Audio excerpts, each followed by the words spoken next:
And to the people who hate Charlie, to the people who are celebrating his murder, I don't want to spend a lot of time on this. Maybe we'll do it for a future program. Charlie was doing this to reach out to you. Charlie was doing this to love you. You don't love people by enabling their continued rebellion against the God of the universe. You tell them the truth. Anyway, on our way in, we had drone footage of the crowd building. And Charlie had it on his phone. I said, Charlie, I don't like this place. There are too many buildings. Charlie just kind of brushed it off because, look, we have a security team, and he wasn't going to cancel an event. And as far as we knew, the university police were there, and they would scout out the place and put people in appropriate positions. I don't know any of the details on this now, but that was the thought anyway. So we get there, we pray, we get out of the car. There's a whole bunch of TPUSA leaders there that want to pose for pictures. Charlie graciously poses for pictures. So we head right into the base of the amphitheater. Charlie's like, welcome to the big leagues. I mean, there are just people everywhere. We'll show you some footage here. I mean, they were everywhere. I've never seen a crowd so enthusiastic to see Charlie. So Charlie starts flipping these hats. You know, he's got the Make America Great Again hats, the 47 hats. And so I'm just kind of standing there, and someone on staff just hands me a row of hats. So I go, I guess I get to flip them too. So I'm flipping them all over the place. And people are just excited. They're chanting USA, USA. I mean, they just love Charlie. So I start FaceTiming my wife. I'm saying, look at this. This is incredible. Then I start FaceTiming my son and my daughter-in-law while Charlie sits down and begins to ask questions. Now, this is where you may have seen an internet conspiracy. The man in the white hat was giving signals to the shooter. Yeah, the man in the white hat was me, okay? I did this with my hat. Maybe I touched my nose or something while I'm holding my phone because I'm FaceTiming my son and daughter-in-law. And they're huge Charlie fans. So I'm maybe 30 feet from Charlie. I'm right off his right elbow. I'm standing probably just off camera if the camera's going. I'm sure y'all seen hella videos. If not, I'll drop one in here, man. But it's 5. Okay, now 5 is a lot, right? I'm gonna give you some credit. Do you know how many mass shooters there have been in America over the last 10 years? Counting or not counting gang violence? Great. The conspiracy theorists were conspiracy theorying with all that, man. Well, there you go. There's your answer right there. Going forward on him, maybe about his 3:30 or 4 o'clock, and I'm just filming away. And by the way, to show you how stupid this is, they thought Dan, his main security guy, was given signals too. Signals for what? You don't need signals. There's a sniper up there. He doesn't need anyone to signal anything. He can look through his scope and see what's going on. What do you think? He's looking through his scope and going, what's the signal? What am I? It's crazy that people actually believe this stuff. But, you know, if it's on the internet, it must be true, right? Don't believe in these crazy conspiracy theories. You need evidence. It's ridiculous. I didn't even know about it for probably 36 hours after the murder, or 30 hours after the murder. We were in a bubble. We were just paying attention to the family. We were just paying attention to the friends. Didn't go on the internet much. When I finally meet my wife back in Phoenix, she goes, there are millions of people who think you were in conspiracy to kill Charlie. I'm like, what? That's rough. It's crazy. That's rough. So thanks to my friends Elisa Childers and Seth Dillon and others, they tried to clear the air on that. You still have people saying, oh, yeah, we need to check into this guy and this other guy, too, the security guy. It's ridiculous. So the first question, Charlie's presenting evidence for the gospel to a Mormon. That's one of the things that one of the questions that we had prepared for just before the event. And then he began to answer a question on trans violence. Someone was saying, oh, should we take guns away from trans people? Well, in light of what happened, the answer is yes. Because right about then, I hear this pop. It sounded like it was close. We later learned it was from over 100 yards away. And out of the corner of my eye, I see Charlie go back. And so I start to head toward Charlie, and I see that the security guys are already there. So then I duck thinking, okay, maybe there's other shots coming. And then I'm still on the phone. And my daughter-in-law told me these were the first words out of my mouth. No, no, no, no, no. So I went behind. There's like a backdrop. Charlie's sitting here. There's a backdrop. I'm over here. So I go behind because I know the security guys are taking him out the other side. So I'm running with them toward the car. And the phone is still on. And ladies and gentlemen, I was afraid that at some point this was going to happen. I thought that somebody would take a shot at Charlie. And I think maybe Charlie did at some point think so too, but he thought that the security was good. And his security team was good. But somebody way up there, whoever should have had that blew it. I don't know who that was. But I thought about what would I do? No shit. What would I do if that happened and I was there? That seems so negligent, bro. It's like, what's the likelihood of someone taking a snipe shot at you over everything else? High as hell, especially in a jam-packed situation like that. Ain't like somebody have a fucking gun in the middle of the damn audience. Going to be way back in one of these damn buildings, bro. Anyway, it's crazy. Here's what Erica wants me to relate on Sunday. This is going to be the hard part, but maybe also the comforting part. Charlie Kirk was literally like a son to me. I have 3 sons. He was like my 4th son. My 3 sons are a little bit older than Charlie. He was like my 4th son. So when he was hit, if your son got hit, what would you do? What would you do? I got in the car. Because if there was any way I could save him, I had to do something. And I couldn't just take him. You guys got it. So they got him into the side of the car. It was an SUV. It was the SUV we took over.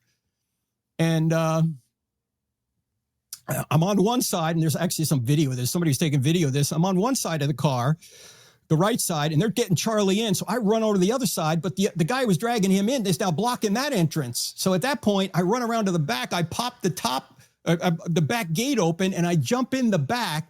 The car lurches forward. Apparently somebody jumped in the car. So the car lurches forward. So I almost fall out of the car, or the SUV. Then I grab the thing and close it. And there's 5 of us in the car now. Justin's driving. Dan is up front with the GPS. Rick has got him. Rick's on my left, and Brian is there, and I'm coming over the back seat, and Charlie's laid out in front, just right in front of me. And Charlie's so tall, we can't close the door.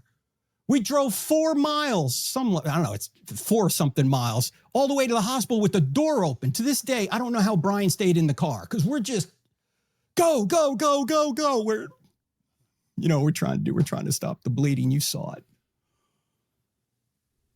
And I'm yelling, come on, Charlie, come on, come on. Meanwhile, my phone is still on. My son and daughter-in-law are hearing this whole thing. And his security team, again, Justin, Dan, Brian, and Rick, they love Charlie.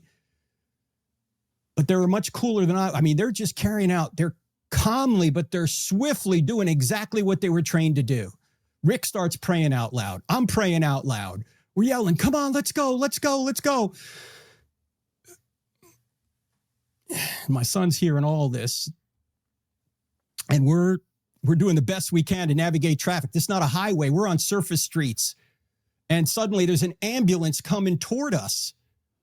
And there was conversation in the car. Should we stop? We're like, no, just keep going. Just keep going. The doctor later said that was the right thing to do. Ambulance goes by us. We're still heading to the hospital, trying to get there.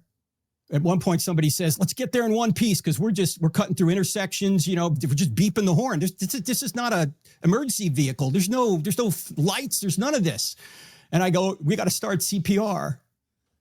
So I try and start that. Now,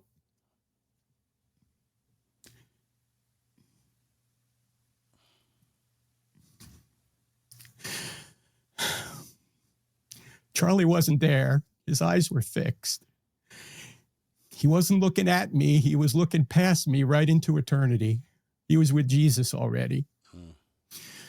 He was killed instantly and felt absolutely no pain. That's what I was told later. But of course, we had to try. And by the way, there was just nothing any of us could do about it. We were giving him CPR, but nothing was happening. It wasn't like if we had better first aid or we had better medical facilities or we were faster to the hospital, we could have saved him. We couldn't. So if that's any comfort at all, Charlie didn't suffer. He was gone. He was with Jesus, absent from the body, present with the Lord. That's where he was. Now, it is true, when we got to the hospital and they started working on him right away, they did get a pulse back. And so Rick and I were just, everyone's praying. We're just praying for a miracle. We had a small sliver of hope. And the doctor later said that we got a pulse because Charlie was a very healthy man, but the shot was catastrophic. So 20 or 30 minutes later, the surgeon came out and said he was dead. Now, first of all, the hospital staff and the law enforcement were amazing. But let me tell you who the heroes were in this whole thing. We're going to start with 23-year-old Mikey McCoy, who is Charlie's chief of staff and the son of Pastor Rob McCoy and his wife, Michelle. Charlie considered Rob his pastor, and Charlie hired Mikey, I don't know, almost right out of high school. And Mikey, demonstrating the wisdom and coolness well beyond his years, just like Charlie did, immediately contacted Erica and sent a plane to get her and some other friends and co-workers. He called the president, the vice president of the United States. He quizzed the doctors, asked them hard questions. He dealt with the police, the FBI. We're all being interviewed by the FBI. He scheduled the funeral home. And a couple hours later, transportation, hotels, Air Force Two. Mikey McCoy is an absolute hero. Beast. And keep in mind, he's doing all this after his best friend and boss was just martyred before his eyes. This is the kind of people that Charlie hired. TPUSA, look, I was in the Navy for 8 years. I know good quality people when I see them. They have people who I would put up against anyone. Let me just show you what kind of attention to detail these people have. Let me just say that when the three of us in the back of the SUV got to the hospital, we had to change our clothes. And so they all gave us scrubs. So when we all get to a hotel later that night in Salt Lake City, Mikey looks at me and he says, I'm going to go get you some new clothes. I go, why, Mikey? I can wear these scrubs. No, you want new clothes for tomorrow. Air Force Two's coming. You don't have to wear scrubs. I'll go. So he delegated to Danny to go buy me clothes. Can you imagine this level of detail? Their boss has just died. Their friend has just died, martyred. And they're worried about whether I'm in scrubs or not. Bro's name escapes me. I see him from time to time on my algorithm. I think I don't know what his official title is, man, but, you know, he preaches the word, and that's what he does for a living. And he holds debates where people challenging him on his perspectives or whatever.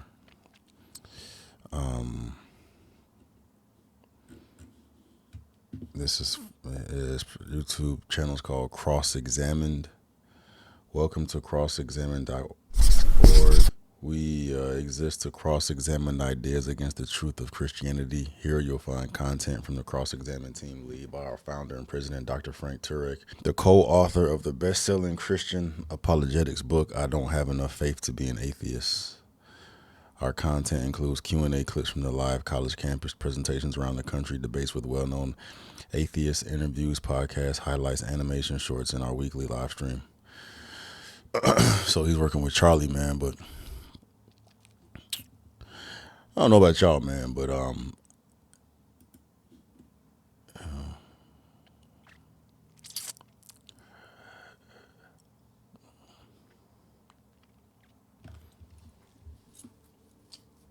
this one's sitting with me. I'd imagine it's gonna continue to sit with me, man. And I'm not a big Kirker. I'm not a, you know what I mean? Like I was aware of Kirk. I agreed with the majority of the things that he stated, even though I'm not religious. So I mean, we would have disagreed, you know, I guess foundation wise, but as far as the path and why you do things, I mean, pretty much total agreement with him for the why and, you know, what you do it for. But I know I wasn't a big follower of Kirk at all, man, but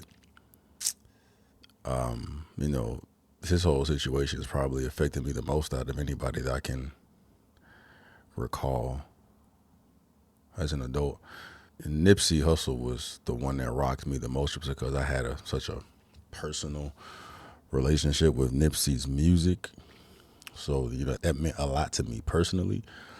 But, you know, Kirk's situation is just what it represents for as a society. And what he was fighting for, just speaking the truth. And, you know, of course, I echo a lot of his same sentiments, man, but I'm always for truth and just, you know, for conversation or whatnot. So it's just, impacts me more and more and more as days go by. So I sit on it and I just, you know, think about things.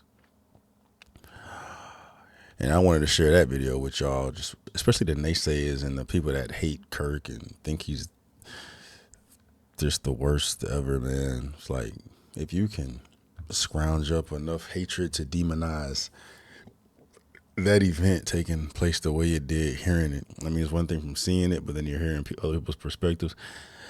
I don't know. Real talk, I had a conversation with my bro about this other day, man. It makes me lose faith in humanity, bro, and that's terrible. I don't even talk that way.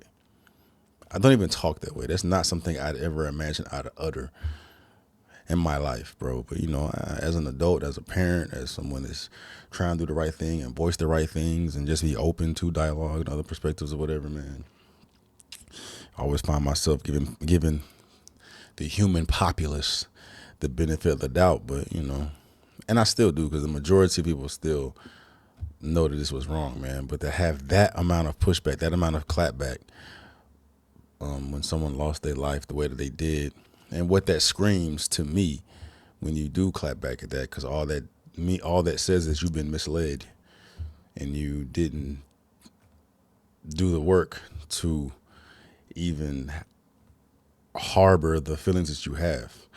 Like, you've been played, you've been programmed. Because on one end, it's a minority of those that are celebrating this man's death. But there's a lot of people that are finding ways to not sympathize for it because of things they believe he said that he didn't say. And then even with the things that he said, bro, even if the narrative was correct and what people believed about Kirk was accurate as far as him being a racist, transphobe, all this, bro, like, anything he's uttered pales in comparison to what the most people think that fail to say out loud. I know their hypocrisy is there, not even having to prove it, bro. I know the majority of people out here have thought worse things and what Kirk has said worse things than what Kirk has said amongst their close ones or their friends, and to have enough hypocrisy to want to demonize this man when he ain't said nothing nowhere close to what most be thinking. Everybody has thought and said these fucking things, bro. But then you have somebody out here that's standing on something, you know what I mean, and it's coming from a good place and it's meant to go a good place, and they just, it's like, it's fucked up for Kirk, but it's bigger than Kirk, man, because the way it paints society is just, you lose faith in humanity, bro. Real shit. You lose faith in humanity, dog. You know what I mean? I'm sitting here debating motherfuckers till they get blue in the face. They don't even know why the fuck they don't like Kirk. They can't even explain it. I seen this, I seen that. Did you really know what you saw? Yeah, I saw. I felt this. Yeah, man. It's fucking terrible, bro. Anyway, just wanted to share that with y'all. Can't let this shit fucking fall to the wayside, bro. I know people just want to go to the next story, go to the next headline, go to the next viral shit, but we're not doing that, bro. We're not doing that, man. At least over here, we're not. But anyway, thoughts.